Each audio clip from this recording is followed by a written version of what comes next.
2025వ సంవత్సరం మరి మొట్టమొదటి బైబిల్ స్టడీకి మిమ్మల్ని ప్రేమతో ఆహ్వానిస్తూ ఉండగా జగద్రక్షకుడును మన ప్రభు అయిన యేసుక్రీస్తు వారి అతి శ్రేష్టమైన నామంలో మీ అందరికీ శుభాలు తెలియపరుస్తున్నాం. ఈ ప్రత్యేకమైనటువంటి ఈ బైబిల్ స్టడీలో దేవుడు మనతో మాట్లాడగోరుతున్నటువంటి ప్రాముఖ్యమైన అంశం ప్రత్యక్షపు గుడారము, యాజకుడు మరియు యాజకుడు చేయవలసిన పని మరియు వస్తువులు. వీటిలో చాలా భాగము, చాలా విషయాలు మనం తెలుసుకోవాలి. ఎందుకంటే బైబిల్ విద్యార్థులు, బైబిల్ నేర్చుకున్నటువంటి వారు అనేకమైనటువంటి అంశాల ద్వారా దేవుడు మనతో మాట్లాడతాడు. కాబట్టి మనం చాలా విషయాలు నేర్చుకోవలసిన వారుగా ఉన్నాం. రండి, మన యొక్క ప్రాముఖ్యమైనటువంటి భాగాన్ని మనం చూసుకోవడానికి ప్రయత్నం చేస్తాం. ఎఫెసీయులకు రాసిన పత్రిక 2వ అధ్యాయము 2వ వచనం. ఎఫెసీయులకు రాసిన పత్రిక 2వ అధ్యాయం 2వ వచనం. మీరు వాటిని చేయుచు వాయుమండల సంబంధమైన అధిపతిని అనగా అవధేయులైన వారిని ఇప్పుడు ప్రేరేపించు శక్తికి అధిపతిని అనుసరించి ఈ ప్రపంచ ధర్మము చొప్పున మునుపు నడుచుకొంటురి. ప్రార్థన చేసుకుందాం. వాక్య సహాయం నిమిత్తమై పరిశుద్ధుడైన తండ్రి, నీ పరిశుద్ధ నామానికి స్తోత్రాలు. ప్రభా, ఇచ్చిన శ్రేష్టమైన సమయం కొరకు వందనాలు, సహవాసం కొరకు వందనాలు.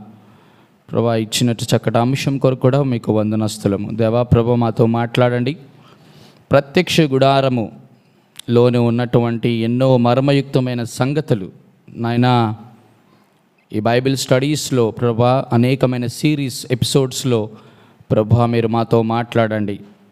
కృపను అనుగ్రహించండి నాయన. జ్ఞానము, ప్రజ్ఞ, వివేకము, బుద్ధి ప్రభా దయచేయండి. మీ బిడ్డలకి చక్కగా వివరించుటకు నా నోటిని తెరవండి. వాక్శక్తిని అనుగ్రహించండి. కృపాసహితముగా ప్రభా మీరు మాకు అనుగ్రహించినటువంటి ఈ చక్కటి ప్రభా నాయన సహవాసం కొరకే మీకు వందనస్తులము, స్తుతులు చెల్లిస్తూ నజరైన యేసు నామమున ప్రార్థించి అడిగి వేడుకుంటున్నాము తండ్రి, ఆమేన్. ఈ ప్రపంచ ధర్మము చొప్పున మనము గత కాలంలో నడుచుకొని ఉంటుండగా దేవుడు మనలను ప్రభు ధర్మంలోనికి తీసుకొని వచ్చినాడు. ఆ కారణం చేత మనము మొట్టమొదటి ధర్మాన్ని అనుసరిస్తూ వచ్చాం. అదే విధేయత ధర్మం. రెండవదిగా మనం చూసిన ధర్మం ఏంటి? పరిచర్య ధర్మం. మూడవది యాజక ధర్మం. ఇప్పుడు యాజక ధర్మంలో అతి కీలకమైనటువంటి అంశంలో మనం ధ్యానం చేయబోతున్నాం.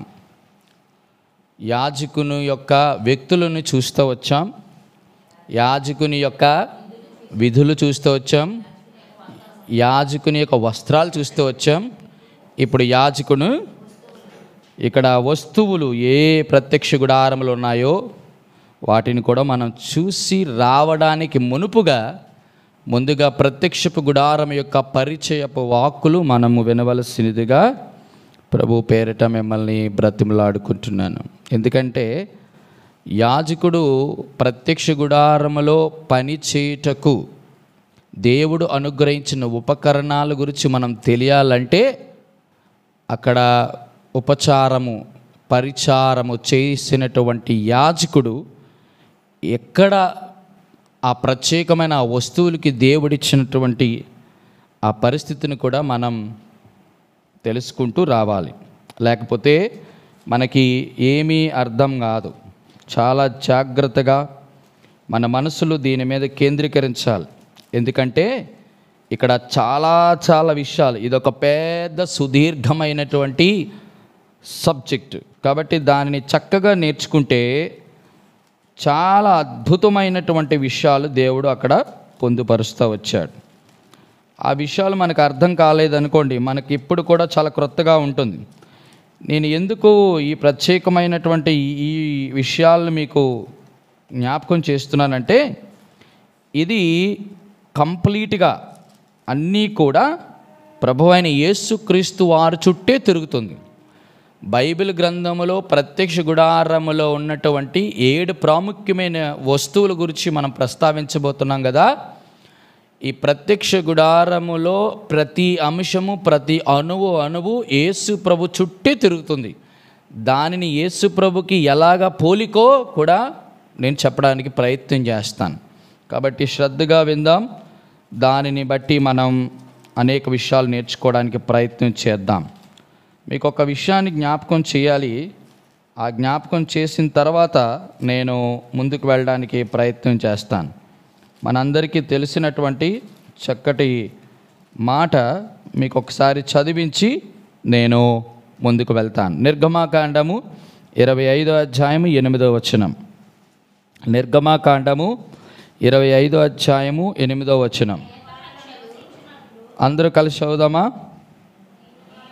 నేను వారిలో నివసించున్నట్లు వారు నాకు పరిశుద్ధ స్థలమును నిర్మింపవలెను. నేను నీకు కనపరచు విధముగా మందిరం యొక్క ఆ రూపమును, దాని ఉపకరణములన్నిటి రూపమును, ఉపకరణములు వస్తువులు, యాజకుడు. కాబట్టి ఈ విషయాలు మనం జ్ఞాపకం చేసుకుందాం. విచిత్రం ఏంటంటే దీనిలో చాలా ప్రాముఖ్యమైనటువంటి విషయాలు మనం జ్ఞాపకం చేసుకోవాలి. యాజకుడు, బాగా వినండి, యాజకుడు అంటే పాస్టర్ గారు, సేవకుడు, పరిచారకుడు. పని చేయవలసినటువంటి ఒక ప్రాముఖ్యమైనటువంటి విధానంలో దేవాది దేవుడు ఇక్కడ ప్రాముఖ్యమైన మాటని జ్ఞాపకం చేస్తున్నాడు. అదేంటంటే, నేను వారిలో నివసించినట్లు వారు నాకు పరిశుద్ధ స్థలమును నిర్మింపవలెను. ఈ పరిశుద్ధ స్థలమును నిర్మించడంలో ఒక కీలక పాత్ర ఎవరికి అనుగ్రహించాడంటే, ఆ రోజులలో ఐగుప్తు సకల శాస్త్ర ప్రావీణ్యత కలిగినటువంటి మోషే గారికి దేవుడు అనుగ్రహించాడు. అయితే సకల శాస్త్ర ప్రావీణ్యత దేవుని యొక్క మందిరము నిర్మించడానికి ఉపయోగము పెద్ద ఉండదు. ఎందుకంటే దేవుడు తన యొక్క పనిని చేయించుకోవడానికి తన యొక్క విధానములో ఆ వ్యక్తిని మారుస్తాడు. అలా మార్చిన తర్వాతే పరిశుద్ధ స్థలాన్ని నిర్మించటం కొరకు ఆ బాధ్యతను, ఆ భారాన్ని, ఆ బరువుని మోషేకి అప్పగించాడు. ఇంతకీ ఈ పరిశుద్ధ స్థలం ఏమిటి? ప్రతి మాట పట్టుకోనండి, చక్కగా రాసుకోనండి. చాలా ఇప్పుడు వరకు చెప్పినటువంటి బైబిల్ స్టడీకి ఈ ప్రత్యక్షపు గుడారం యొక్క స్టడీకి చాలా డిఫరెన్స్, ఎన్నో విషయాలు తెలియాలి. కాబట్టి ప్రియమైన వారలారా, దీనిని బాగా చక్కగా మీరు నేర్చుకుంటే అనేకమైన విషయాలు బైబిల్లో సునాయాసంగా అర్థం అవ్వడానికి దేవుడు మీకు సహాయం చేయునుగాక. ఈ యొక్క ప్రత్యేకమైనటువంటి ఈ పరిశుద్ధ స్థలాన్ని మొట్టమొదటిగా దీనికి పెట్టబడినటువంటి పేరు ఏంటంటే ప్రత్యక్షపు గుడారము. బాగా గమనించండి, ఏటట ప్రత్యక్షపు గుడారము. ఈ ప్రత్యక్షపు గుడారాన్ని హెబ్రూ భాషలో వాళ్ళు అనువదించినప్పుడు మిస్కాన్ అనేటువంటి పదాన్ని ఉపయోగించారు. ఏంటంటే అది మిస్కాన్. ఈ మిస్కాను అంటే ఈ యొక్క హిబ్రూలో 3 ప్రాముఖ్యమైన మాటలు దానికి ఇచ్చారు. మొదటిది డ్వెల్ అంటే నివసించుట, రెండవది రెస్ట్ విశ్రమించుట, మూడవది లివ్ జీవించుట. ఈ 3 మాటలండి. మొదటిది ఏంటట? నివసించుట, డ్వెల్లింగ్ ప్లేస్ అంటారు. రెండోది రెస్టింగ్ ప్లేస్, విశ్రమ స్థానము అంటారు. మూడోది లివింగ్ ప్లేస్, దేవుడు జీవించేటటువంటి ప్లేస్గా ఇక్కడ చెప్పబడుతూ వచ్చింది. మీరు బాగా గమనించండి, ఈ ప్రత్యక్ష గుడారము దాన్ని ఇంగ్లీష్లో టేబర్నేకల్ అంటారు. ఏంటట? టేబర్నేకల్ స్పెల్లింగ్ TABERNACLE. ఇవన్నీ అవసరం లేదనుకోండి, నేను విషయాలు బాగా గమనించండి. ఇది బైబిల్ గ్రంథంలో ఓన్లీ పాత నిబంధన గ్రంథములోనే ఇంచుమించుగా 139 సార్లు ప్రస్తావించబడింది ఈ మాట. ఎన్నిసార్లు? 139 సార్లు ఈ ప్రత్యక్ష గుడారము అనేటువంటి మాట ప్రస్తావించబడింది. అంటే దేవుడు దీన్ని ఎంతగా అద్భుతంగా చెప్పాడో దాన్ని మీకు తెలియపరచడం కొరకే ఇవన్నీ కూడా నేను చెప్పదలుచుకున్నాను. ఈ విషయాలు ఎన్నిసార్లు ప్రస్తావించబడిందండి? 139 సార్లు. దేని గురించి? ప్రత్యక్ష గుడారము అనేటువంటి మాట. మీకు ఇప్పుడు అర్థమైంది కదా. ఇప్పుడు ప్రత్యక్ష గుడారం అంటే 3 అర్థాలు చెప్పాను. మొదటిది దేవుడు నివసించే స్థలము, దేవుడు విశ్రమించే స్థలము, దేవుడు జీవించలేక కోరుకునే స్థలం అని కూడా మనం అనొచ్చు. ఇప్పుడు వర్తమానంలోకి వెళ్తుండగా కొన్ని విషయాలు మీకు జ్ఞాపకం చేస్తాను. అయితే సుదీర్ఘమైనటువంటి ఈ యొక్క అంశాన్ని మనం ధ్యానం చేయటానికి పరిశుద్ధాత్ముడు నాకు తెలిసి అతి ఎక్కువ అధ్యాయాలు కేటాయించినటువంటి ఒకే ఒక అంశం ఏదంటే ప్రత్యక్ష గుడారము. ప్రత్యక్ష గుడారములో యాజకుడు ఏ వస్తువుల దగ్గర పని చేయాలి, ఎలా చేయాలి, ఎలా కట్టాలి, ఎలా నిర్మించాలి, ఇవన్నిటి కొరకు పరిశుద్ధాత్మదేవుడు మొత్తము బైబిల్ గ్రంథంలో 47 అధ్యాయాలు కేటాయించాడు. ఎన్నటి? చాలా జాగ్రత్త ఆలకించాలి, ప్రతి పాయింట్ పెట్టుకోవాలి. ఎన్ని అధ్యాయాలండి? 47 అధ్యాయాలు. నేను ఒక్కొక్క మాట చెప్తాను, ఎందుకంటే ఇదన్నీ చాలా ప్రాముఖ్యం. చివరిలో ఈ ప్రత్యక్ష గుడారము యొక్క ప్రాశస్త్యత లేక ప్రాముఖ్యత మనం చూసి మనం ముగించుకుంటాం. చూడండి, బైబిల్ గ్రంథంలో యూదులు లేక ఇజ్రాయేళ్లకు దేవుడు అనుగ్రహించిన ఒక పుస్తకం ఏంటి అంటే ధర్మశాస్త్రం. ఆ ధర్మశాస్త్రాన్ని హెబ్రీ భాషలో ఏమంటారంటే తోరా అంటారు. ఏంటట? తోరా. పోరా కాదు, తోరా. ఈ తోరాలో, ఈ ధర్మశాస్త్రంలో ఒక్క పుస్తకం అనగా ఆదికాండం మినహాయిస్తే, ఆదికాండం తర్వాత ఉన్న నిర్గమాకాండము, లేవియాకాండము, సంఖ్యాకాండము, ఈ 4 కాండాలలో ఇంచుమించుగా పరిశుద్ధాత్మదేవుడు 47 అధ్యాయాలు చాలా అద్భుతంగా కేటాయించాడు. ఏ అధ్యాయాలు ధ్యానిస్తే మనకు ప్రత్యక్ష గుడారం యొక్క ప్రత్యక్షత మనకు అర్థమవుతుందో మీకు చెప్పడం కొరకు నేను చెప్తాను, చక్కగా రాసుకొనండి. చూడండి, నిర్గమాకాండము 25వ అధ్యాయము నుంచి 31 అధ్యాయాలు. ఇంచుమించుగా 25 నుంచి 31 అంటే ఎన్ని అధ్యాయాలండి? 7 అధ్యాయాలు. తర్వాత అక్కడతో ఆఫ్ చేసి మరలా 35వ అధ్యాయము నుంచి 40వ అధ్యాయం. ఎన్నో అధ్యాయము? 35 నుంచి 40 అధ్యాయం. అంటే ఎన్ని అధ్యాయాలు అక్కడ? 6 అధ్యాయాలు. మొత్తం కలిపితే ఎన్ని? 13 అధ్యాయాలు. నిర్గమాకాండములో పరిశుద్ధాత్మదేవుడు ప్రత్యక్షపు గుడారము యొక్క ప్రత్యక్షత నమూనా కొరకు ఎన్ని అధ్యాయాలు కేటాయించాడు? 13 అధ్యాయాలు. అక్కడతో అయిపోయింది. రెండో దగ్గరికి వద్దాం. లేవియాకాండంలో అధ్యాయాలు చదవలసినవి, అంటే దాని ద్వారా మనకు దేవుడు అనేకమైన సత్యాలు బయలుపరచను. 47 అధ్యాయాలు సరిపోవాలి. మొదటిది నిర్గమాకాండము 13 అధ్యాయాలు. లేవియాకాండానికి వచ్చినప్పుడు 1 నుంచి 10 అధ్యాయాలు. 1 నుండి 10 అధ్యాయాలు అంటే అక్కడ ఎన్ని అధ్యాయాలు వచ్చాయి? 10 అధ్యాయాలు. తర్వాత 16వ అధ్యాయం నుంచి 17వ అధ్యాయం వరకు ఎన్ని అధ్యాయాలు అక్కడ? అక్కడ 2 అధ్యాయాలు. తర్వాత 21వ అధ్యాయం నుంచి 25వ అధ్యాయం వరకు ఎన్ని? మొత్తం 5 అధ్యాయాలు. 21 నుంచి 25 అధ్యాయాలు అంటే 5 అధ్యాయాలు. తర్వాత 25 తర్వాత మళ్ళీ 27కి వెళ్ళాడు. 27వ అధ్యాయం ఒక్కటే. ఇప్పుడు చెప్పండి, టోటల్ ఎన్ని ఉన్నాయి? మొదటిది 10 అధ్యాయాలు, తర్వాత 2 అధ్యాయాలు, తర్వాత 5 అధ్యాయాలు, తర్వాత 1 అధ్యాయం. మొత్తం 18 అధ్యాయాలు కేవలము ఈ ప్రత్యక్ష గుడారమును గురించి తెలుసుకోవడానికి పరిశుద్ధాత్మ దేవుడు కేటాయించాడు. ఇప్పుడు చెప్పండి, 13 + 18 ఎంత అయ్యింది? చెప్పండి. 31. ఇంకా 47 రావడానికి ఇంకా టైం ఉంది. ఇంకా సంఖ్యాకాండం దగ్గరికి వద్దాం. సంఖ్యాకాండంలోని ఎన్ని అధ్యాయాలు పరిశుద్ధాత్మదేవుడు కేటాయించాడంటే ఈ ప్రత్యక్ష గుడారం వరకు 1వ అధ్యాయం నుంచి 9వ అధ్యాయం వరకు. 1వ అధ్యాయం నుంచి 9 అధ్యాయాలు చదవాలి. 9 అధ్యాయాలు అక్కడ. తర్వాత 9 అధ్యాయం మళ్ళీ కట్ చేసి 16వ అధ్యాయం నుంచి 19వ అధ్యాయం వరకు ఎన్ని అధ్యాయాలు? 16 నుంచి 19. మొదటి 9 అధ్యాయాలు, తర్వాత 4 అధ్యాయాలు. మొత్తం కలిపితే ఎంత అండి? 9, 4, 13 అధ్యాయాలు కేవలం సంఖ్యాకాండములోనే ప్రత్యక్ష గుడారానికి దేవుడు కేటాయించాడు. ఆఖరిది, చివరిది ఏముంది? ద్వితీయోపదేశ కాండములో కేవలము దేవుడు 3 అధ్యాయాలకి స్థానం ఇచ్చాడు. అది 16వ అధ్యాయం నుంచి 18వ అధ్యాయం వరకు, 16 to 18. 16 నుంచి 18 ఎన్ని అధ్యాయాలు అయ్యాయి ఇప్పుడు చెప్పండి?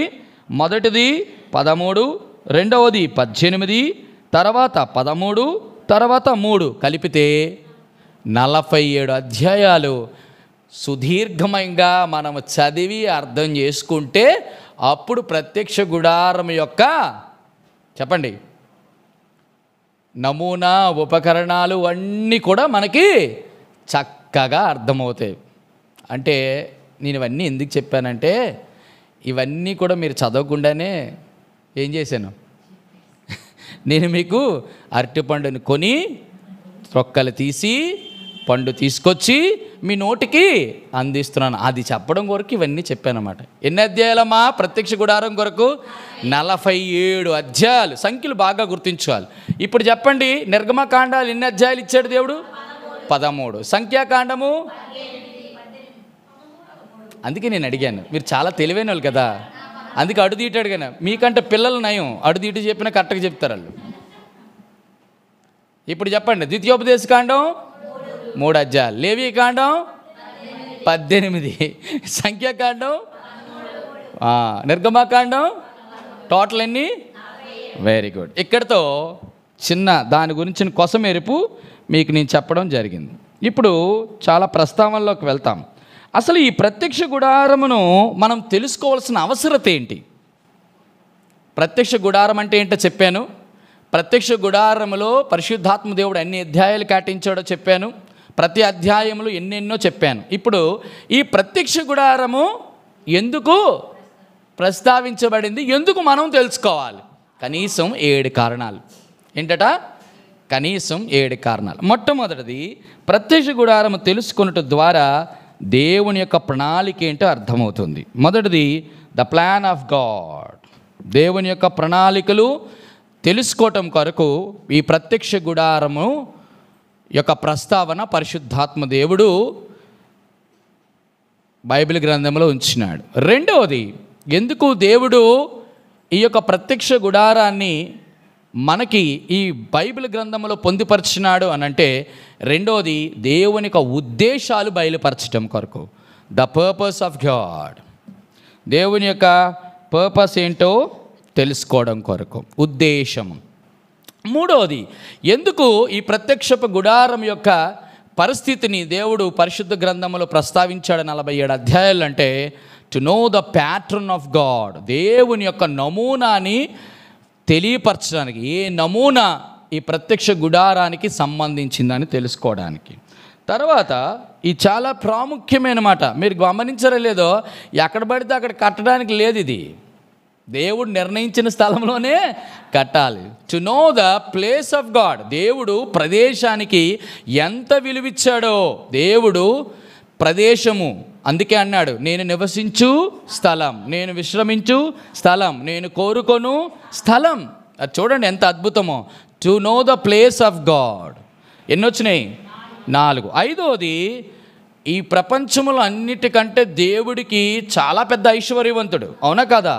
దేవుడు చాలా గొప్ప ఐశ్వర్యవంతుడు. కానీ ఈ ప్రపంచంలో ఇంతకంటే గొప్ప ఐశ్వర్యం ఏది లేదు. ఏది అంటే ప్రత్యక్ష గుడారం. ఆ ప్రత్యక్ష గుడారం ఏంటో మీకు తర్వాత అన్ని విషయాలు తెలియపరిచినప్పుడు అర్థమవుతుంది. కాబట్టి to express the property of God, దేవుని యొక్క ఆస్తి లేకపోతే దేవుని యొక్క సాంపాద్యం ఏంటో తెలియపరచడానికి. నా సాంపాద్యం ఏంటి అనుకున్నారేమో, అదిగో నా ప్రత్యక్ష గుడారం అంటాడు దేవుడు. మీకు అర్థమవుతుంది నేను చెప్పిన మాట? ఏమా? ప్రత్యక్ష గుడారం మొత్తం ఎన్ని? దేవుని యొక్క ప్రణాళికలు బయలుపరచడానికి, దేవుని ఉద్దేశాలు తెలియపరచడానికి, దేవుని యొక్క నమూనాను తెలియపరచడానికి, దేవుని యొక్క ప్రదేశం యొక్క విలువేంటో తెలియపరచడానికి, దేవుని యొక్క సాంపాద్యం లేదా సంపద ఏంటో తెలియపరచడం. ఎన్ని వచ్చాయి? 6వది ఏంటంటే చాలా ప్రాముఖ్యమైనది ఏంటంటే, దేవుని యొక్క ఏం చెప్పినా నేను మొత్తం ఇంగ్లీష్లో, plan, purpose, pattern, place, property. 5వది అన్నిటికంటే 6వది to know the God's priority. దేవుని యొక్క చెప్పండి ప్రయారిటీని ఇంగ్లీష్లో ఏమంటారండి? ప్రాముఖ్యత తెలియచండి. Very good. ప్రాముఖ్యతను తెలియపరచండి. ఆ ప్రత్యక్ష గుడారం యొక్క ప్రాముఖ్యత ఏంటో దేవుడు తెలియపరచడానికి 47 అధ్యాయాలు కేటాయించాడు. అన్నిటికంటే చాలా ప్రాముఖ్యమైనది చివరిది. అది అన్నిటికంటే చాలా ప్రాముఖ్యమైనది. దేవుడు ప్రత్యక్ష గుడారము కట్టినప్పుడు ఎక్కడ కట్టాలి, ఎలాంటి పరిస్థితుల్లో కట్టాలి, ఏ స్థానంలో కట్టాలని దేవుడు చెప్పాడు. To tell the position of ఏంటట, to tell the position of the tabernacle. ఆ యొక్క ప్రత్యక్ష గుడారము స్థలములు ఏ స్థలంలో కట్టడమే కాదు, ఏ స్థానంలో కట్టాలనేది కూడా చాలా ప్రాముఖ్యం. ఎలా పడితే అలా కట్టడానికి లేదు. మళ్ళీ స్థానాన్ని ఇంగ్లీష్లో ఏమంటారు, position. To know the position of God. దేవుని యొక్క స్థానం, దేవుడు దానికి ఎంత మంచి స్థానం ఇచ్చాడో తెలిపి 7 కారణాలు చెప్పండి. మొదటిది ఏంటి? దేవుని యొక్క ప్రణాళిక, దేవుని యొక్క ఉద్దేశం, దేవుని యొక్క నమూనా, దేవుని యొక్క ప్రదేశము, దేవుని యొక్క సంపద, దేవుని యొక్క ప్రాముఖ్యత, దేవుడు తనకి ప్రత్యక్ష గుడారానికి ఇచ్చిన స్థానము. ఈ 7 కారణాల కొరకు మనం ప్రత్యక్ష గుడారము, అందులో ఉన్నటువంటి వస్తువుల గురించి మనము తెలుసుకోవాలి. ప్రియమైన వారలారా, బాగా గమనించండి. అయితే దీనికి 3 ప్రాముఖ్యమైన విషయాలు ఉన్నాయి. ఆ 3 ఏంటంటే, దేవుడు ఎప్పటి నుంచో ఒక కోరిక కలిగి ఉన్నాడు. ఏం కోరిక అది? ఇందాక చదివాం నిర్గమాకాండంలో, నేను వారిలో నివసించున్నట్లు. ఇది దేవుని యొక్క కోరిక. This the desire of God. దేవుని యొక్క కోరిక అట, కోరిక మొదటిది. రెండోది, ప్రత్యక్ష గుడారం నిర్మించినప్పుడు బాగా గమనించండి. దేవుడు చెప్పాను కదా, ఆయన ప్యాట్రన్లో దేవుడు మోషేకి అది కట్టడానికి ఉపయోగించింది ఏంటంటే, ఎలా పడితే అలా కట్టడాన్ని ఇష్టం ఎలా కడతాను కాదు, దేవుడు కట్టేటప్పుడు కూడా ఒకటి ఇస్తాడు. ఏంటో తెలుసా? ఆయన కోరిక మాత్రమే కాదు, కొలతలు కూడా ఇస్తాడు. ఏంటట? ఎలా పడితే అలా కట్టాడు. మందసం చేసేటప్పుడు, నాయన మందసం నా కొరకు నిర్మించి అన్నాడు తుమ్మకర్రతో. అవునా కదా? నిర్మించమంటే నిర్మించేస్తాడు. ఎవరు? మోషే. కానీ నువ్వు నీ మానవుని యొక్క ఆలోచన, బుద్ధి, జ్ఞానము దీనిలో అవసరం లేదు. నేను ఏ కొలతలు ఇస్తానో ఆ కొలతలే. విచిత్రం ఏంటి అంటే, దేవుడు కొలతలు కూడా ఇచ్చి నిర్మించినాడు. మూడోది, అన్నిటికంటే అక్కడ బాగా గమనించండి, ఆయన కోరిక మాత్రం కలిగి ఉండడం కాదు, కొలతలు ఇవ్వడం అయితే కాదు, కానీ మూడోది చాలా చాలా ఇంపార్టెంట్. వారు కడుతున్నప్పుడట దేవుడు ఇన్వాల్వ్ అయ్యాడంట. అంటే అర్థం ఏంటంటే, దేవుడు కనిపెడుతూ ఉన్నాడు వాడు ఎలా పరిచర్య చేస్తున్నారు. అర్థమవుతుందా మీకు చెప్పిన మాట? God's desire, God's design, God's the importance of dedication, determination and discipline. అది చాలా ప్రాముఖ్యం. 3 విషయాలండి. మొదటిది ఏంటి? డిజైర్. చెప్పండి. Desire, design and discipline. ఈ 3 చాలా ప్రాముఖ్యం. కోరిక, కొలతలు, కనిపెట్టడం. That is called very very important. ఇది చాలా చాలా ప్రాముఖ్యం. ఇప్పుడు నేను ఒక చిన్న ప్రశ్న అడుగునా? మీకు చాలాసార్లు విన్నారు కదా ఈ మాటలన్నీ కూడా. ఇంతకీ ఈ ప్రత్యక్ష గుడారములో ఉన్న వస్తువులు ఏంటని చెప్పాను? చెప్పండి, ఎన్ని వస్తువులు? 7 చెప్పాను కదా మీకు. 7 వస్తువులు. అవన్నీ ఒకటి దేవుని చిత్తం అయితే నెక్స్ట్ బైబిల్ స్టడీ. ఇది జస్ట్ ఉపద్ఘాతం, కానీ ఇక్కడ పెద్ద మీకు చార్ట్ అనగా నేను తీసుకొచ్చి మీకు అన్నీ కూడా ఉపకరణాలు మొత్తం A to Z అవన్నీ కూడా ఇక్కడ డిస్ప్లే చేస్తాను. దాని నుంచే మీకు మా అయితే 2 అవుతుందో 3 అవుతుందో 4 నెలలు అవుతుందో తెలీదు. ఈ ప్రతి ఒక్కటి కూడా మనం నేర్చుకోవాలి. నేను ఈ ప్రత్యేకమైన ఈ విషయం కొరకు మీకు చెప్పడం కొరకు, ఈ ప్రత్యక్ష గుడారంలో ప్రతి వస్తువు దగ్గర ఉపయోగించిన ప్రతి గరిటెను కూడా మీకు ఎక్స్ప్లెయిన్ చేస్తాను. ప్రతి తవ్వని కూడా ఎక్స్ప్లెయిన్ చేస్తాను. ముండ్ల కొక్కేలు ఎలా సాదృశ్యంగా ఉన్నాయో వాటి ఎక్స్ప్లెయిన్. కాబట్టి ఒక్క సిరీస్ ఒక్కటి కూడా మిస్ అవ్వద్దు. నేను ఇప్పుడు చెప్తాను అన్న, ఎందుకన్నా మీరు చెప్పిన తర్వాత ఎలాగ యూట్యూబ్లో పెడతారు కదా, మీరు చక్కగా వినిస్ నేర్చుకుందామంటే అది దానివల్ల నేనేం చేయలేను అది. కాబట్టి కొన్ని విషయాలు మాత్రం డైరెక్ట్గా వింటేనే మనకి బాగా అర్థమవుతుంది. కాబట్టి ఇక్కడ చెప్పదలుచుకున్న ప్రాముఖ్యమైన మాట ఏంటంటే, ఇక్కడ ప్రత్యక్ష గుడారంలో దేవాది దేవుడు ఒక 2 వ్యక్తులని ఎన్నుకున్నాడు. ఎవరు చెప్తారా? ఆ వస్తువులు తయారు చేయడం. మీ అందరికి చాలాసార్లు చెప్పినట్టు గుర్తు, మీకు తెలుసో లేదో, ఆ ఇద్దరు వ్యక్తులు ఎవరో మీకు జ్ఞాపకం చేస్తాను. దేవుడు ఇద్దరు వ్యక్తులను ఎన్నుకున్నాడండి. మరి ఎంత అద్భుతమో. పోనీ ఆ ఇద్దరు వ్యక్తుల పేర్లు చెప్తారా ఎవరైనా? Sisters, brothers. ప్రత్యక్ష గుడారంలోని మొదటి వ్యక్తి పేరు బెసలేలు. సరే, నేను చెప్పడం కంటే మీకు వాక్యం తీసి చూపించడమే మంచిదని నా ఉద్దేశం. చూడండి, ఆ మాట మీకు జ్ఞాపకం చేస్తాను. నిర్గమాకాండము 36వ అధ్యాయం మొదటి వచనం. నిర్గమాకాండం 36:1. పరిశుద్ధ స్థలము యొక్క సేవ నిమిత్తము ప్రతి విధమైన పని తెలుసుకొనుటకై యెహోవా ఎవరికి ప్రజ్ఞా వివేకమును కలుగజేసెనో అట్టి బెసలేలు,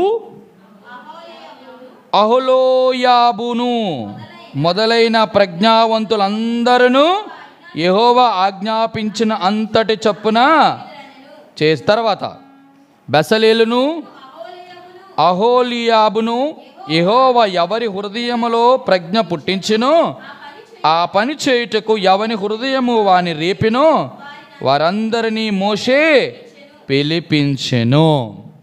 ఇప్పుడు చెప్పండి, ప్రత్యక్ష గుడారంలో ఎవరెవరు పేర్లు చెప్పండి, నోరు విప్పండి. బెసలేలు, అహోలీయాబు. ఎలా?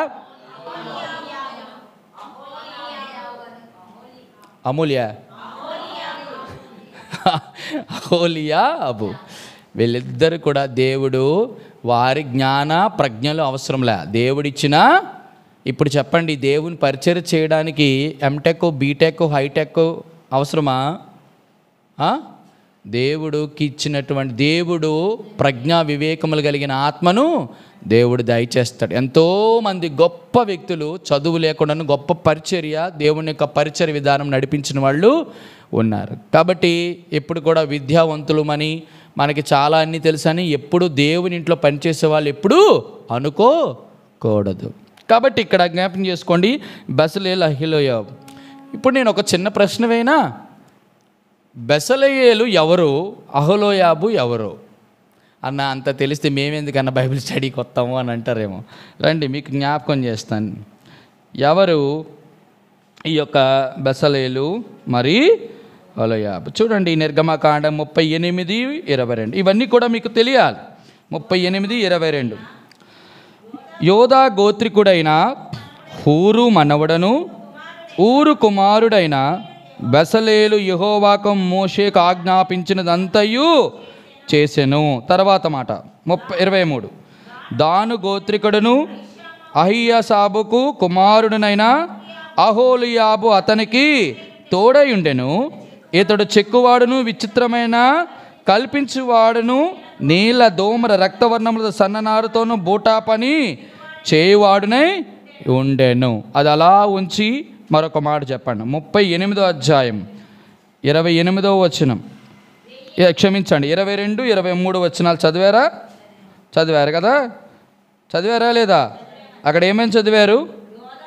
ఒకరు యోధా గోత్రం నుంచి వచ్చినాడు, రెండో వ్యక్తి దాను గోత్రం నుంచి వచ్చాడు. ఇప్పుడు చెప్పండి, దేవుడు ఎవరನ್ನು అనుకున్నాడు?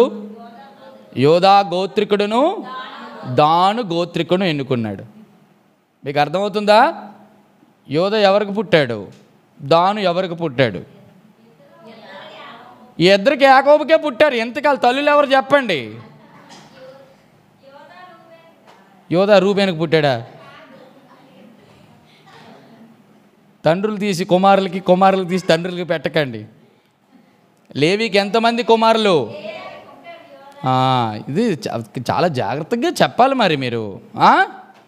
కాబట్టి ప్రియమైన వాళ్ళారా, ఒకరు ఇష్టము లేని భార్యకి పుడితే రెండోది దాసురాలైన భార్యకి పుట్టాడు. దేవుడు ఎంత చూడండి, ఎంత గొప్ప ప్రత్యక్ష గుడారాన్ని పని చేయడం కొరకు ఎవరిని ఎన్నుకున్నాడు?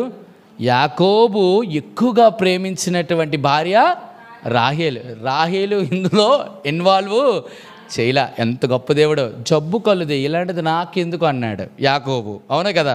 కానీ ఆ యాకోబు ఎవరినైతే అసహించుకున్నాడో ఆ అసహించుకున్న భార్య నుంచి వచ్చినటువంటి 4వ కుమారుడైనటువంటి యోధాని, ఆ గోత్రాన్ని ఎన్నుకున్నాడు.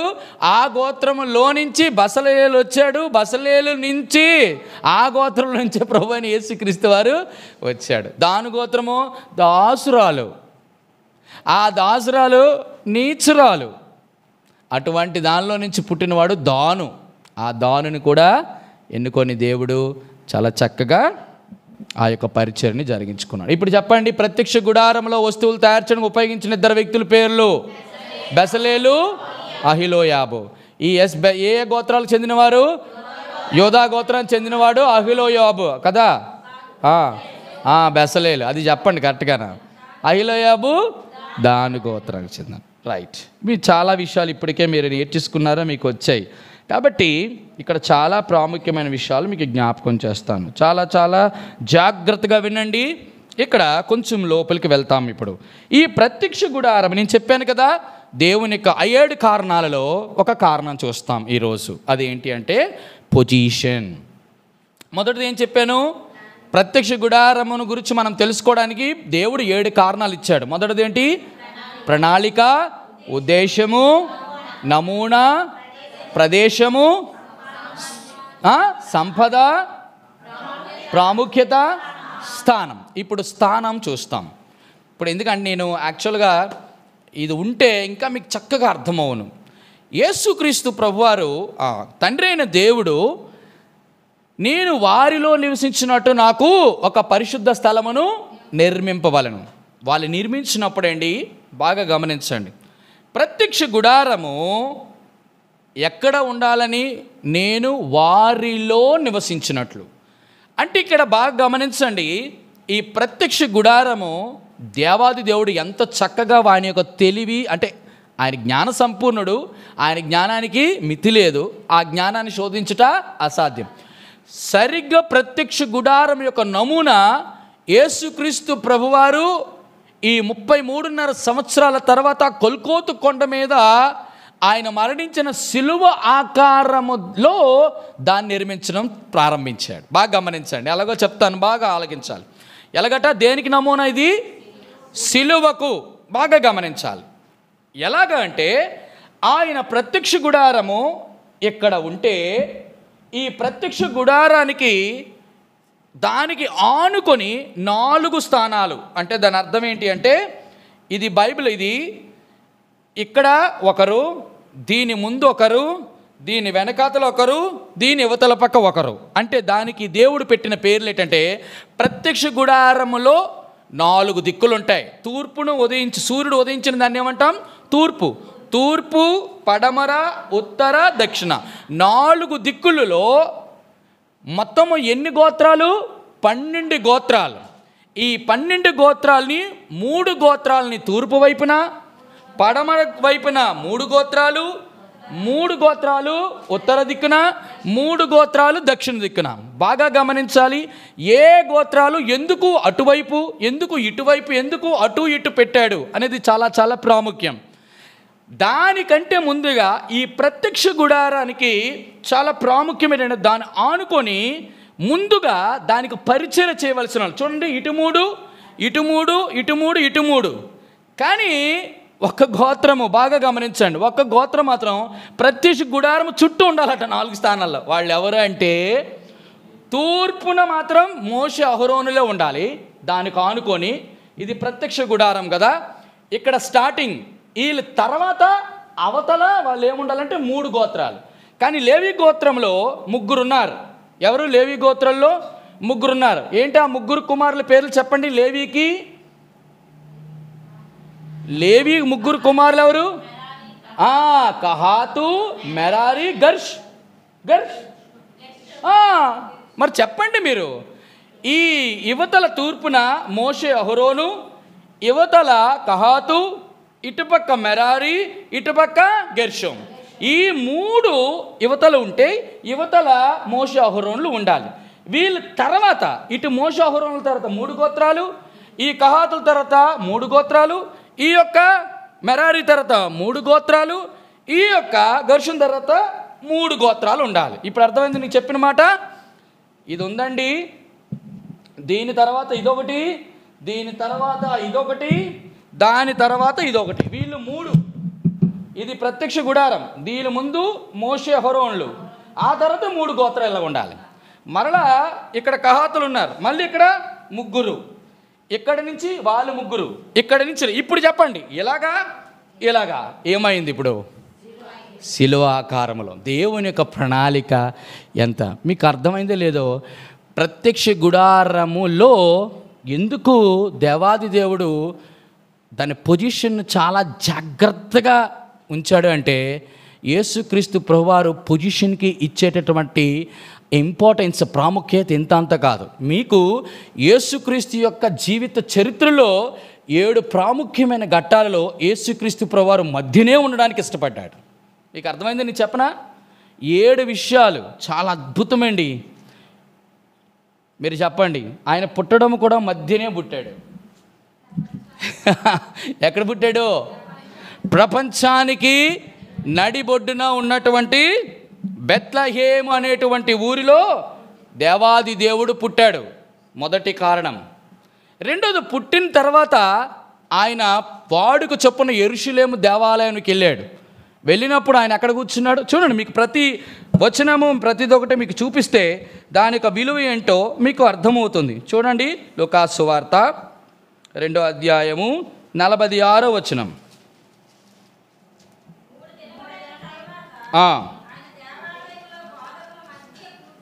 ఎక్కడ కూర్చున్నాడు? కుడిని కాదు, ఎడమను కాదు, ఒక మూలను కాదు. ఎక్కడ కూర్చున్నాడు?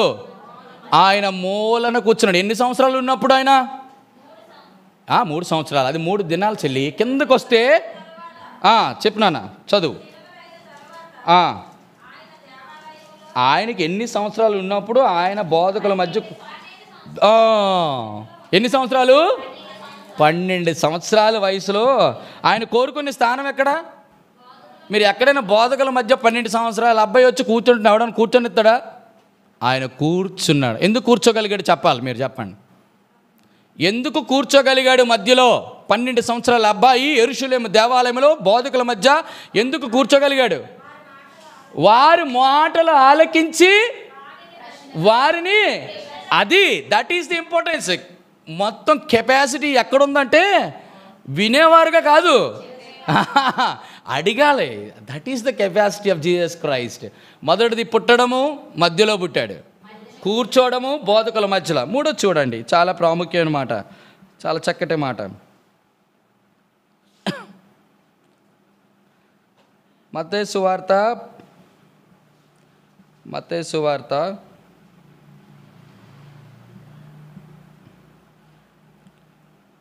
లూకాసు వార్త చూద్దాం. లూకాసు వార్త 17:11. లూకాసు వార్త 17:11 త్వరగా మీరు చదవాలి. ఆయన యెరూషలేమునకు ప్రయాణమై పోవచ్చు. ఎక్కడా? ఆయన ప్రయాణం చేసినప్పుడు కూడా అసలు యెరూషలేము నుంచి చెప్పండి, ఆయన యెరూషలేమునకు వెళ్ళాలంటే అసలు యాక్చువల్గా గలిలయ సమరయ ప్రదేశాల నుంచి ఆయన వెళ్ళడానికి లేదు. ఎందుకంటే సమరయులు యూదులతో సాంగత్యము చేయరు, వాళ్ళతో మాట్లాడరు, వాళ్ళని ముట్టరు. కానీ ఏం చేశాడు యేసుప్రభు వారు? హీ ట్రావెల్డ్, చెప్పండి ఎలాగా? సమరయ గలిలయ మధ్య నుంచి. అంటే దాని అర్థం ఏంటండి? గలిలయకి సమరయుడికి మధ్యన ఆయన ప్రయాణాలు కూడా మధ్య నుంచి చేసేవాడు. ఇది 3. 4వ కారణం చూడండి, చాలా చక్కటి మాట చూపిస్తాను, చాలా చక్కటి మాట. లూకాసు వార్త, మత్తయి సువార్త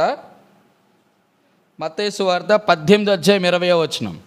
మత్తయి 18:20.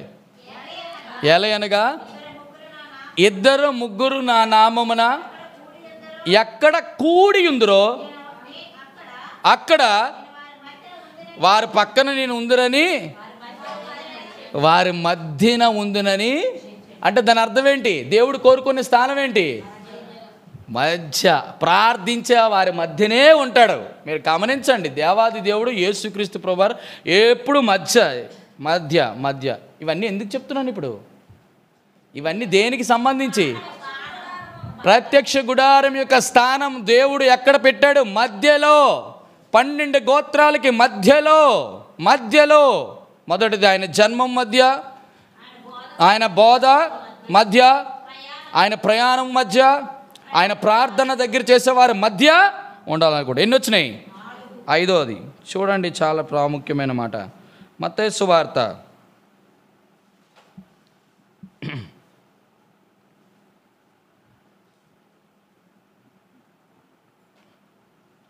ఈ 3 చూస్తాం. ఇవి 3 ఒక్క విధంగా మనం తీసుకోవచ్చు. యోహాను సువార్త 1:14. యోహాను సువార్త 1:14.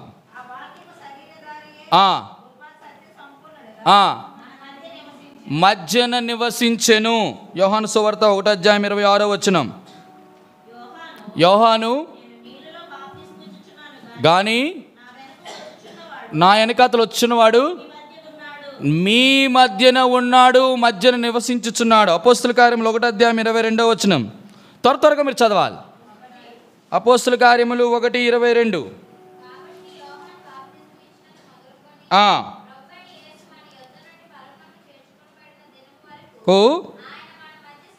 ఆయన మన మధ్య, ఆయన ఉండడము మన మధ్య, ఆయన నివసించడం మన మధ్య, ఆయన సంచరించడము కూడా మన మధ్య.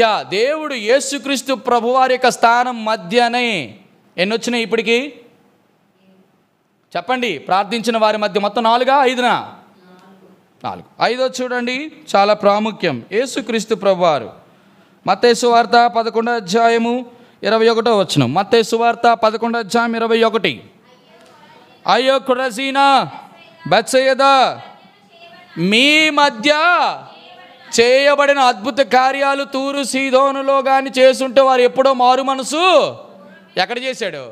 పక్కన చేయలే, మరుగుగా చేయలే, మర్మంగా చేయలే. వారి మధ్యన ఆయన చేసిన అద్భుతాలు కూడా మధ్యనే చేస్తూ వచ్చాడు. ఎన్ని వచ్చినాయి? 4, 5 వచ్చినాయి.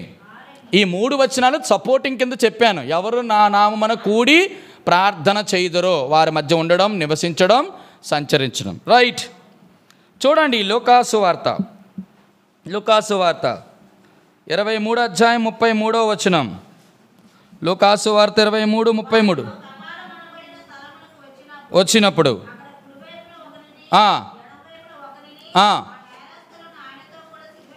ఆయనతో కూడా ఎక్కడేసారు? కుడివైపున.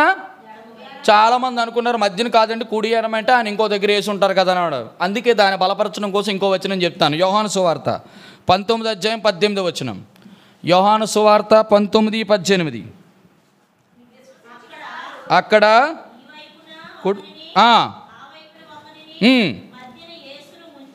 ఎక్కడుంచారు? మధ్యన ఉంచి. అది ఇప్పుడు ఎక్కడ వేశారు సిలువ? ఆయన సిలువ కూడా మధ్యనే వేశాడు. అర్థమవుతుంది ఇప్పుడు మాట? ఎన్ని వచ్చాయి? 6 వచ్చాయి. నేను సపోర్టింగ్ కోసం వచనాలు చూపిస్తున్నాను. దానికి మొత్తం 6 వచనాలు. 7 చూస్తాం. చూడండి ప్రాముఖ్యమైనది. యోహాను సువార్త 20:19. చనిపోయిన తర్వాత యేసుక్రీస్తు ప్రభువారు పునరుద్ధరణ అయినాడు. యోహాను సువార్త 20:19. ఆదివారం సాయంకాలమున భయపడి మూసుకొని ఉండగా యేసు వచ్చి పక్కన నిలిచి, మధ్యన నిలిచి, మీకు సమాధానము. యేసుక్రీస్తు వారు చనిపోయినప్పుడు గొల్గొతా మధ్యలోనే చనిపోయినాడు. లేచినప్పుడు వారి శిష్యులు కనబడినప్పుడు డోర్స్ అన్ని మూసుకున్నప్పుడు యేసు ప్రభు పునరుద్ధరణ అయినప్పుడు కూడా ఆయన స్థానం ఎక్కడ? మరి ఎక్కడవన్నీ బాగానే, అసలైన స్థానం మీకు జ్ఞాపకం చేయనా? Mind blowing verse. ప్రకటన గ్రంథం 5:6. మరియు ప్రకటన గ్రంథం 5:6. మరియు సింహాసనమునకును ఆ 4 జీవుల మధ్యను పెద్దలకును మధ్యను వధింపబడి ఉన్నట్లుండిన నిలచియుండుట ఇప్పుడు చెప్పండి, ఎక్కడున్నాడు? పరలోక రాజ్యంలో ఎవరెవరి మధ్య ఉన్నారు చెప్పండి? సింహాసనానికి, 4 జీవులకి, పెద్దలకును, మళ్ళీ అక్కడ కూడా మధ్యనే, మళ్ళీ అక్కడే ఉన్నాయి. ఇవన్నీ ఈ 7 వచనాలు దేని బలపరచడం కోసమో తెలుసా? ప్రకటన గ్రంథం. ప్రకటన గ్రంథం చాలా ప్రాముఖ్యమైన మాట.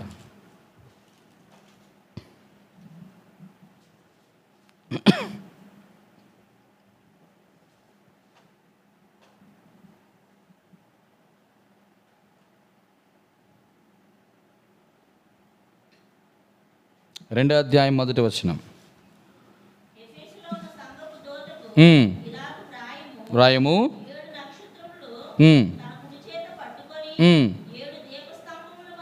7 దీపస్తంభముల మధ్య 7 దీపస్తంభముల మధ్య సంచరించువాడు. 1వ అధ్యాయం ఆఖరి మాట చదువున్నాను, ఆఖరి లైన్. ఆ 7 నక్షత్రములు 7 సంఘములకు దూతలు, ఆ 7 దీపస్తంభాలు. దేవుని యొక్క ఉద్దేశం ఏంటి అంటే ఆ 7 సంఘాలకి మధ్యన ఉండాలని ఆశ. ఇవన్నీ ఎందుకు జ్ఞాపకం చేశాను అనంటే, ప్రత్యక్ష గుడారములో దేవుడు ఇచ్చినటువంటి స్థానం ప్రత్యక్ష గుడారానికి మధ్యన ఉండాలనుకుంటున్నాడు. ఎందుకు మధ్యన ఉండాలనుకుంటున్నాడు? ఎందుకు మధ్యన ఉండాలనుకుంటున్నాడు? ఇది దాని స్థానాన్ని జ్ఞాపకం చేయడంలో 3 ప్రాముఖ్యమైన మాటలు జ్ఞాపకం చేసి నేను ఈ సెషన్ని ముగిస్తాను. ఈ 3 ప్రాముఖ్యమైన మాటలు ఈరోజు మనం తీసుకోవాలి. ఎందుకు అనంటే అది ఏ ఆకారంలో ఉందని చెప్పాను? ప్రత్యక్ష గుడారము నిర్మించిన తర్వాత ఆ నిర్మాణానికి అటు ముగ్గురు ఇటు ముగ్గురు గోత్రాలు దేవుడు చేసినాడు. మీకు డౌట్ ఉంటే మీకు వచనాలు కూడా మీకు జ్ఞాపకం చేస్తాను, అది మీకు తెలుసుకోవడం చాలా ప్రాముఖ్యం. చూడండి, అది అలా చెప్తే మళ్ళీ మీకు సమయం అయిపోతుందని నేను చెప్పడం లేదు, కానీ చెప్తే మంచిదని నా ఉద్దేశం. చూడండి, చాలా ప్రాముఖ్యమైన మాటలు. నిర్గమాకాండం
2వ అధ్యాయం 3వ వచనం. సూర్యుడు ఉదయించు తూర్పు దిక్కున యోధా పాలెపు ధ్వజము గలవారు తమ తమ సేనల చొప్పున, అక్కడ అలా ఉంచండి, తూర్పు దిక్కున యోధా. ఇప్పుడు దాని తర్వాత యోధా వెనకతల దాన్ని ఆనుకొని ఎవరు? 5వ వచనం. అతని సమీపమున ఇస్సాకారు గోత్రములు దిగవలెను. అయిపోయింది కదా. దాని సమీపమున ఎవరు? ఇప్పుడు 7వ వచనం. అతని సమీపమున జెబూలును గోత్రాలు ఉండవాలని. ఇప్పుడు చెప్పండి, తూర్పు దిక్కున ఏ గోత్రాలు ఉండాలి? మొదటిది యూదా గోత్రము, దాని వెనకాతల ఇస్సాకారు గోత్రము, దాని వెనకాతల సమీపమున జెబూలును గోత్రం. 3 గోత్రాలు ఉండాలి. అది ఒకవైపు తూర్పున. ఇప్పుడు రండి దక్షిణం వైపుని చూద్దాం. దక్షిణ వైపు 10వ వచనం, త్వరగా చదవాలి. రూబేను పాలెము ధ్వజం వారి సేనల చొప్పున దక్షిణ దిక్కున ఉండవలెను. ఎవరు దక్షిణ దిక్కున? మొదటి ప్లేసు రూబేను. తర్వాత 12, అతని సమీపమున షిమ్యోను గోత్రికులు దిగవాలి. దాని తర్వాత 14వ వచనం, అతని సమీపమున గాదు గోత్రం. ఇప్పుడు చెప్పండి, దక్షిణ దిక్కున 3 గోత్రాలు ఎవరు? రూబేను, షిమ్యోను, గాదు. తర్వాత ఇప్పుడు చాలా ప్రాముఖ్యం, లేవీయ గోత్రములు ఎక్కడని చెప్పాను మీకు? లేవి గోత్రము. చూడండి 17వ వచనం. ప్రత్యక్ష గుడారము లేవీల పాలెముతో పాలెముల నడుమున, అంటే ఎక్కడ ఉండాలి? నడుము అంటే మధ్య. అక్కడ ప్రత్యక్ష గుడారానికే దగ్గర ఉండాలి లేవీలు. ఎందుకు దగ్గర ఉండాలి లేవీలు? పాస్టర్ గారు ఎక్కడ ఉండాలి? మధ్యన. అంటే అర్థం ఏంటంటే ఎప్పుడైనా పాస్టర్ గారి రూము, పాస్టర్ గారి ఇల్లు ఎక్కడ ఉండాలంటే మందిరానికి దగ్గర ఉండాలి. అలాగుంటేనే వాళ్ళు లేవీలు. ఎక్కడో ఇక్కడ ఉందన్నా మాదేం చల్లా అక్కడ ఎక్కడో ఉంది తొప్పల్లా అంటే కుదరదు. అర్థమైందా? కాబట్టి లేవీలకి ఇవ్వవలసినటువంటి ప్రాముఖ్యత. తర్వాత చూడండి అదే 2వ అధ్యాయము 18వ వచనం. ఇప్పుడు పడమట దిక్కున ఎఫ్రాయిము సేనల చెప్పిన వారి పాలెపు ధ్వజము పడమట దిక్కున. చూడండి మొదటిది ఎఫ్రాయిము. తర్వాత 20వ వచనం. అతని సమీపమున మనష్షే గోత్రము ఉండాలి. 22వ వచనం. సమీపమున బెన్యామీను గోత్రము ఉండాలి. అర్థమైంది? ఇప్పుడు టోటల్గా ఎంతమంది? ఇప్పుడు ఎఫ్రాయిము, తర్వాత సమీపమున మనష్షే, అతని సమీపమున బెన్యామీను. ఏ దిక్కు? పడమటి దిక్కు. మొదటి దిక్కు ఏం చూసాం? తర్వాత పడమట. లాస్ట్ మిగిలింది ఇంకే దిక్కు? ఉత్తరం. చూడండి 25వ అధ్యాయం. దాను పాలెపు ధ్వజము వారి సేనల ఉత్తర దిక్కున.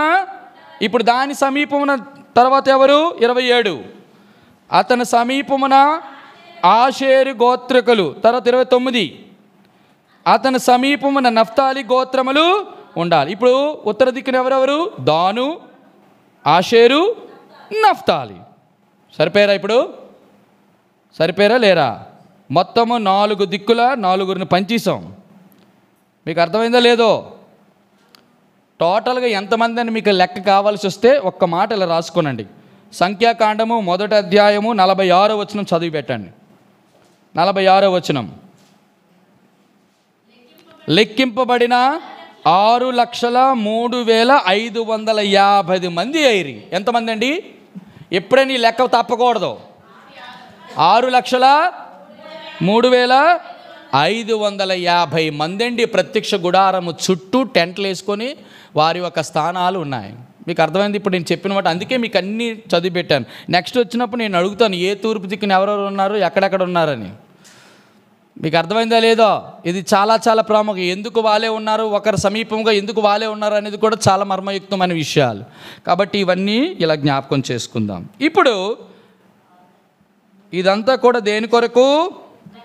ప్రత్యక్ష గుడారం యొక్క స్థానం. ఇది బాగా గమనించండి. ఎందుకు దేవాది దేవుడు శిలువ ఆకారంలోనే దాన్ని ప్రత్యేకంగా ఊహించినాడంటే కనీసం 3 కారణాలు. ఈ 3 కారణాలు చూసి మనం వెళ్దాం. Number 1, cross always speaks about. దేని గురించి మాట్లాడుతుంది, దేని గురించి ఇవి మాట్లాడుతుంది అనేటువంటి విషయాలు మనం చూడటానికి ప్రయత్నం చేస్తాం. చాలా చాలా ప్రాముఖ్యం. ఎంతమంది అండి? 6,03,50 మంది. ఇది ఎంతమంది గురించి మనకు అనవసరం, కానీ ఒక తెలుసుకోవాలి కాబట్టి మనం దీన్ని గురించి మనం ప్రస్తావిస్తున్నాం. కనీసం 3 విషయాలు ఇక్కడ మీకు జ్ఞాపకం చేస్తాను. సిలువ.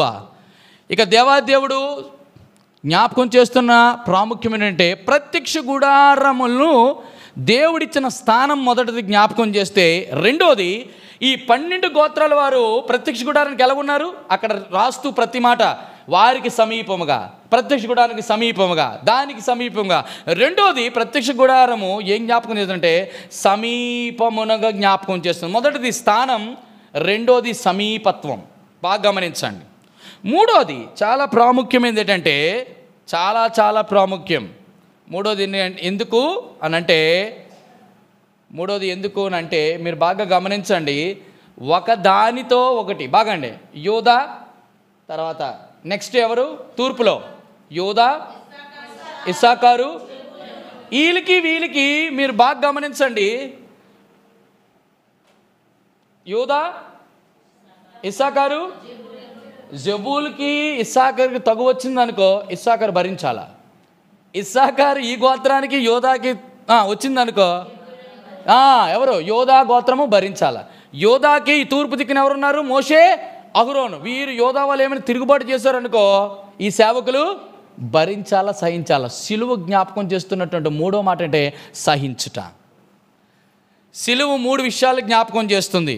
Cross always speaks about number 1 స్థానాన్ని జ్ఞాపకం చేస్తుంది. ఏంటట? మొదటిది స్థానము. ఏ స్థానము? ఏ స్థానము? దేవుడు సిలువ, యేసుక్రీస్తు ప్రభు ఎక్కడ వేయబడ్డాడు? సిలువ మధ్యలో. Cross always speaks about Christ centred. యేసుక్రీస్తు ప్రభు వారు సెంటర్లో ఉండాలి, మధ్యలో ఉండాలి. ఆ స్థానాన్ని మనం ఎప్పుడు మర్చిపోకూడదు. రెండవది సమీపముగా. It should be close. It should be close అంటే అర్థం ఏంటి? Should be connected with the cross. Connected with the cross. మూడోది ఏం చెప్పాం? సహించుట. సహించుట. సహించడాన్ని మనం ఇట్లా ఎలా తీసుకుందాం? సహించడాన్ని మనము ఎలా తీసుకుందాం చెప్పండి. మొదటిది స్థానం. ఏం జ్ఞాపకం చేసిందని చెప్పాను? ఏం జ్ఞాపకం చేసిందని చెప్పాను? Centred, cross centred. రెండోది కనెక్టెడ్. మూడోది ఏంటట? సహించుట. ఏం చేయాలి? సహించుట అంటే ఏం చేయాలి? ఈ 3 విషయాలు మనకి చాలా చాలా ప్రాముఖ్యం. మొదటిది, ఇక్కడ ప్రాముఖ్యమైన విషయం ఏంటంటే, ప్రత్యక్ష గుడారంలో ఈ మాటను మనం తీసుకొని ఈరోజు వెళ్ళిపోదాం. సిలువ నీ జీవితంలో ఏ స్థానాన్ని నువ్వు ఇచ్చావు? సిలువకి. ఇక్కడ విషయం ఏంటంటే, ప్రత్యక్ష గుడారం సిలువ ఆకారంలో దేవుడు వారిని గోత్రాల వారిని ఎందుకు అట్లా పెట్టాడంటే, నేను మధ్యన ఉండాలనుకుంటున్నాను. ఇప్పుడు యేసుక్రీస్తు ప్రభువారు సిలువలో నీ కొరకు నా కొరకు మరణించినాడు. ఇప్పుడు ఆ సిలువ నీ జీవితంలో ఆచారపు సిలువగా ఉందా?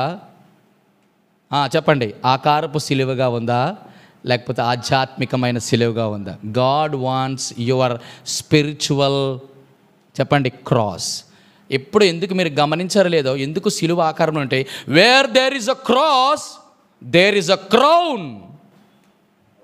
తమ్ముడా, క్రౌన్ అంటే ఏంటి? కిరీటం. యేసుక్రీస్తు ప్రభువు సిలువను సహించినాడు కాబట్టి దేవుడు అధికారము ఇచ్చినాడు. ఇప్పుడు విషయం ఏంటంటే, మన జీవితంలో సిలువ యొక్క స్థానం ఎక్కడ ఉన్నాం? మీద నెట్టుకున్నావా? మెడలోనే వేసుకున్నావా? ఉంగరాల్లో పెట్టుకున్నావా? చెవులు రింగులు పోగులు పెట్టుకున్నావా? ఎలా పెట్టుకున్నాం? Where is the cross in your life? Are you giving the Christ centered life? Are you living cross centered life? Yesu Kristu సిలువ పక్కనెట్టేసామా? యువతల పక్క పెట్టామా? ఎక్కడ పెట్టాం? మధ్యన మన జీవితంలో ఉండాలి యేసుక్రీస్తు. మొదటిది మధ్యలో ఉండాలి ఆ స్థానం. రెండోది ఏంటి? ఎక్కడ ఉండాలా? సమీపంగా ఉండాలి సిలువకి. మీరు బైబిల్లో చూసినట్టయితే అందరూ యేసుప్రభు సిలువ వేసిన తర్వాత అందరూ వెళ్ళిపోయారు, కానీ ఒక్కరే సిలువ దగ్గర ఉన్నారు. ఎవరు? యేసు ప్రేమించిన. అంటే అర్థం ఏంటో తెలుసా? ఎవరు సమీపంగా ఉంటారు? ఆయన నిజముగా. అందరూ ప్రేమించిన వాళ్ళే, పేతురు ప్రేమించలేదటి. ఎవరైనా ప్రభా నీ మీద చెయ్యి ఎత్తే ఏం చేస్తాను? ఇలాంటి వాళ్ళకి దేవుడికి అవసరం లేదు. ఉద్రేకము నుంచి వచ్చినటువంటి ప్రేమ అవసరం లేదు. నీ కొరకు ప్రభా ఏటైనా చేసేస్తాను ప్రభా అన్నోడు దేవుడికి ఏడు చేతను మొలుకులాగా సొవ్వు తీసేస్తాడు. ఇప్పుడు మళ్ళీ దేవుడు వచ్చా శుభ అంటించాలి. మనం దేవుడికి మనము ఏమి చేయకపోయినా పర్లేదు, కానీ దేవుడికి భారంగా మాత్రం ఉండకూడదు. మళ్ళీ యేసుప్రభు సొవ్వు ఎట్లేదు అనుకో, పరిస్థితి ఏంటి? అర్థమైంది కదా మీకు చెప్పిన మాట. కాబట్టి సిలువ ఏం జ్ఞాపకం చేస్తుంది? ఆయనకి సమీపముగా ఉండాలి అంటే అర్థం ఏంటి? సిలువ దగ్గర ఉండాలి అంటే అర్థం ఏంటి?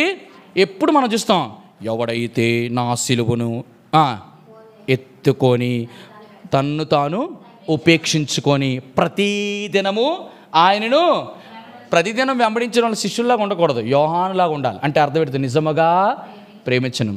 యేసుక్రీస్తు రొమ్మును ఎందుకు ఆనుకున్నాడు తెలుసా?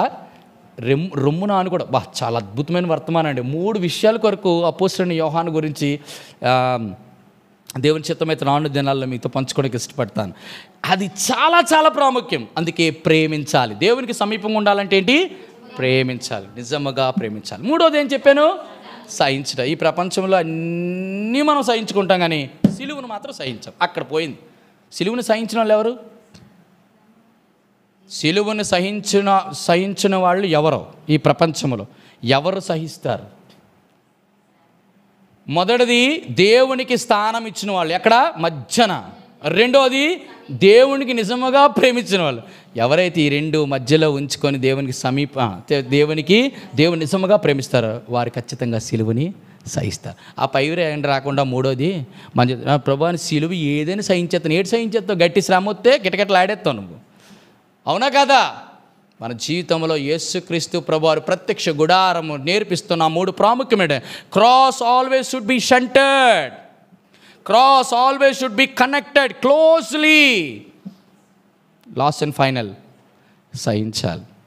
యేసుక్రీస్తు ప్రభువారు సహిస్తూ అన్న ఒకే ఒక మాట ఏంటో తెలుసా? 4 దిక్కులు, 4 ఏం చూపిస్తుందంటే 4 దిక్కుల్లో తూర్పు, పడమర, ఉత్తర దిక్కున 12 మంది గోత్రాల వారా బోధిగంత నివాసులను నా వైపు చూచి, that is the last and final calling. మొదటిదేంటి? సెంటర్డ్. రెండోదేంటి? Connected or close. మూడోదేంటి?